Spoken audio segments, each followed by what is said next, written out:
All right, everybody. Welcome to the show, Coach Bob Dlwgosh. So, Coach Dlwgosh, you've been the coach for a couple years here at Saint John. Been part of a rebuild, legitimate rebuild after coming back from 8-man and bringing football back to Saint John. There are definitely some high hopes for the Heralds program this year. What are some of the things you're looking forward to as the season gets ready to start on Saturday already, folks? Oh, yeah, you're absolutely right, Sammy. I mean, it's been incredible growth and everything that's happened with our program.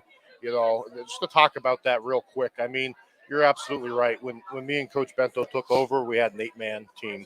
And we didn't win a game that year. We fought real hard, but we didn't win a game that year. A year later, we won a couple varsity 11-man games. Then we reestablished junior high football.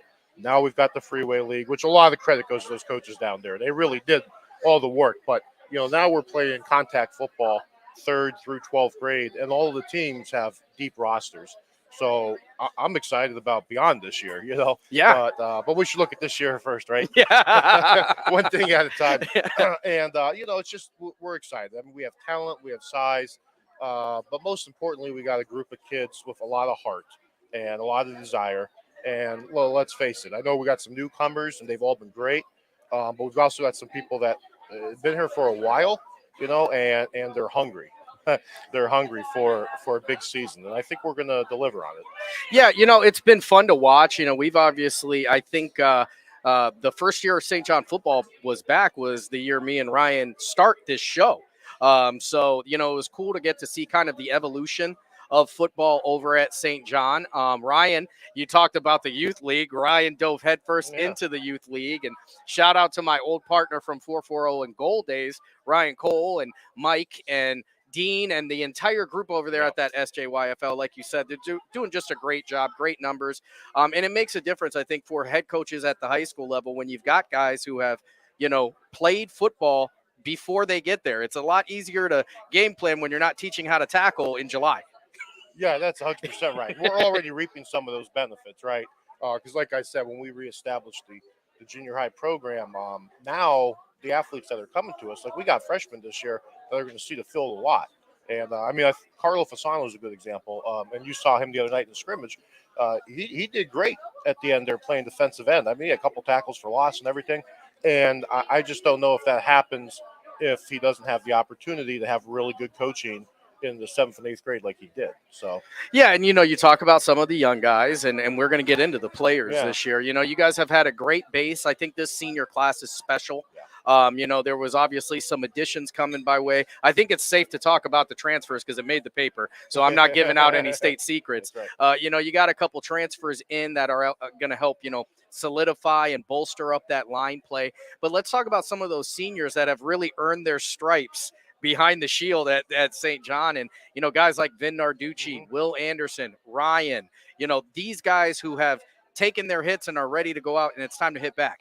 Yeah, no, they really have, and I couldn't be happier with them. I hope everyone got an opportunity to see the article that Mike Greco had in the Star Beacon today about Vin Narducci. Very nice article. Like you said, he's a leader, and we asked him to do a lot. We asked him to come from offensive guard to quarterback. Last year, I believe he had the 2nd most passing yards in the county. Yes, he did. And I kept track. Yeah. I got the right guy for that. And I think he's going to have a better year. Will Anderson, all right, athlete all over the place. But again, leadership qualities. Ryan Williams, I always say it. He's going to laugh at me, but he's like that. Get your hard hat on, pack your lunch. It's a full day's work kind of mentality. And I could go. I mean, I don't even want to leave anyone out. I mean, Joe Picarillo, what an amazing kid. So smart. Solly Twining, he doesn't give up. We got some other seniors coming in. It's just incredible. You said it right. It's a really special group of seniors. Yeah, and I've had the unique privilege and honor of actually getting to see this team, I think, closer than most. Obviously not closer than you guys, as my daughter is a senior at St. John High School this year as well. Shout out to the cheerleaders.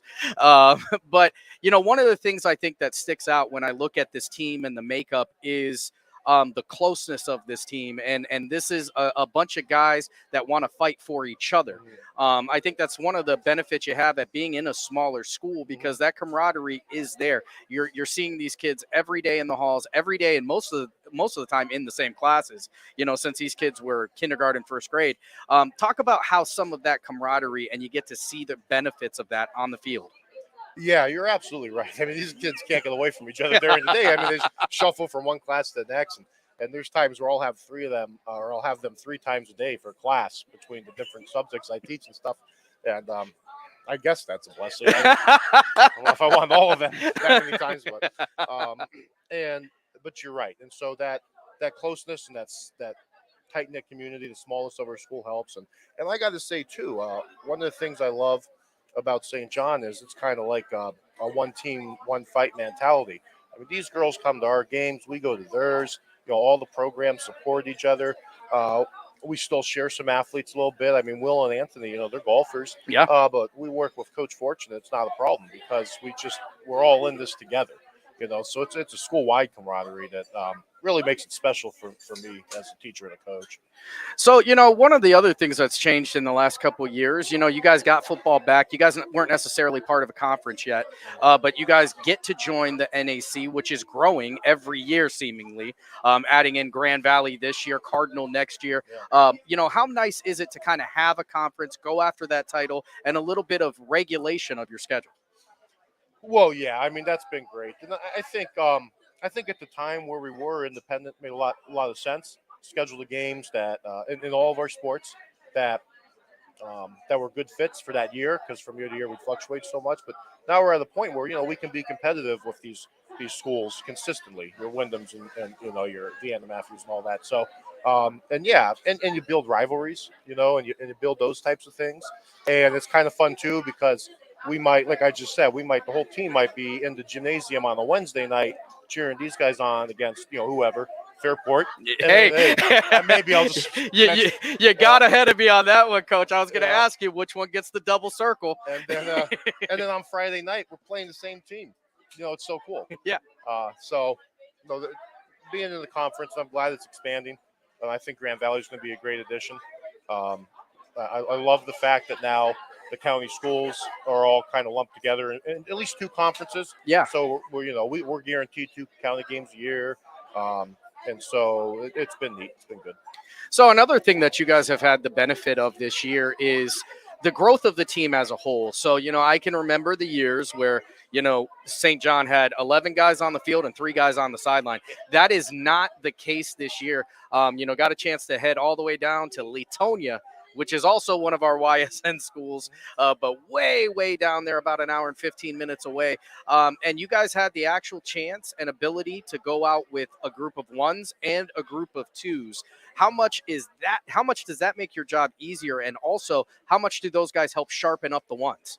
Yeah, that's absolutely great point, Sammy. I mean, first off, just lining up 11v11, and I don't have to hold a bag, to make it happen is paying dividends already. We saw it all throughout 2-a-days and stuff like that. But then, there's a little competition. The competition is obviously good. Yeah. And it breeds that desire. You got to outwork a guy. You can't just rest on your morals and think you're just gonna be all right. So having a big squad's been good, and watching the young guys develop and start to maybe fight for a position's been really good. Yeah, and we talked a lot about the veterans already. I think this is obviously a senior, junior heavy team, but there are definitely some young guys. We talked about Carlo Fasano a little bit earlier, but there are some other young guys that are coming in and making their mark. Yeah. Who are some of the other guys that maybe we should be watching for on YSN this year that could go out there and get significant either time or make a significant mark on the game? Well, if you want to talk some young guys that you may not have heard in the St. John community, it'd be Gus Petros and Chase Newsom. Yeah. I mean, I've been so impressed with both of these young men, and they're super coachable, and they have some natural athleticism. And I got to project. We joke sometimes, me and Coach Bento. There's no such thing as starters till the game starts. That's right. But I got to project that those guys will be starting at the cornerback positions, and maybe at the receiver positions as early as this Saturday. So. Which is a nice thing as well when you have some veterans that these guys can kind of lean on, because even these are seniors that really, we've talked about it, they earn their stripes. These guys have seen some of the best, have gone against some of the best that Division 6 and Division 7 have to offer in these last couple of years. So when the game moments get big, they're going to have guys that they can trust. Yeah, I think that's a great point, and that's kind of been a long time coming, so to speak. Yes, yes, it has. You know what I mean? Not to say that we didn't have committed guys before, but there was, like you said, 4 of them on the sideline. Now, and we, Coach brought that up earlier today in our film session. Was, I think sometimes for the last 4 years, we try to do too much on the field. We try to do things that are outside of our job because we don't trust that the other athlete is going to do their job. Happens on defense all the time. Plays break down because I know I have contained, but I don't trust the other guy to get to the tackle, so I go where I'm not supposed to be. Yeah, and then it compounds the problem. This year, I think that we have 11 guys on the field at all times, so they all trust each other to make a play, and that helps a lot. Yeah, and you talked about the coaching, and let's go a little bit into your coaching staff. Yeah. Obviously, we're going to get the OC, Ryan Bento, who's going to join us here in just a little bit. But before you go, I want to hear a little bit about the other coaching staff, and I know that that's changed this year as well. Yeah, so the change would be that we added Bob Fry. Coach Fry has just a wealth of experience. Of course, he's going to say, "Oh, you called me old." It's because you're old, Bob. But yeah, Coach Fry brings so much to the table, and he's going to run our defense this year. And the kids, they love him from day one, and he corrects everything from the little things to the big picture things. So he's just been a phenomenal addition to the staff. And then we have Coach Doug Jones is back as well, and his line coach. You can't beat him. He's so big on the fundamentals and everything. And the kids, again, he's the only guy I know that can tell you we're going to do the shoot for 40 minutes. And they're like, yes, let's go, Coach Jones. And they'll do it till it's right. And then they'll do it a couple more times. And so I have a very good coaching staff, yes. Yeah, and it's a smaller coaching staff, I think, than a lot of other teams out here. You guys are 4 guys trying to get the job done for everybody. How does that trust kind of lean in with you guys and the relationships that you have formed? I think that there's a lot of trust in our coaching staff. Because, even Coach Fry I've known since long before he came to the staff. So we've kind of known each other for a while. Coach Jones was a parent of a player, and he was around, and immediately after Darren graduated, he joined the coaching staff. So we've known each other as coaches on a personal level, and I know this. I have so much faith in my assistant coaches. Sometimes they give me a hard time. I don't really do anything anymore. I show up, I sit in the back there, I eat my Doritos, and these guys, they run in the offense, run in the defense. Sometimes I show up, they tell me what we're doing for practice. No, I'm joking, but really, I mean, these guys, I could trust them with everything. So it's been great. It's nice to be an administrator every once in a while. Yeah, that's right. Yeah. I'll tell you what, Coach, before I let you go, this is a revamped team. This is a team that you guys have been working toward for the last couple of years. What can we look forward to when St. John is going to be on the field this year? Well, I just think you're going to see a team that is hungry and has a lot of grit and experience, but at the same time, like you said, a splash of some young guys with some talent, and they just want to win. They want to, more importantly, that represent the school well, and they're going to do that. So I'm really looking forward to it, and you guys are going to get to hear my voice talking about St. John a lot, as I am the primary broadcaster for the Heralds this year. So I'll be following these guys all around, good, bad, and different. I'm going to be there. Coach Dlwgosh, thanks so much. I appreciate you for coming on. Hey, thank you for having me. And I can't wait. I can't wait for Saturday already. Hey, me neither. It's going to be fun.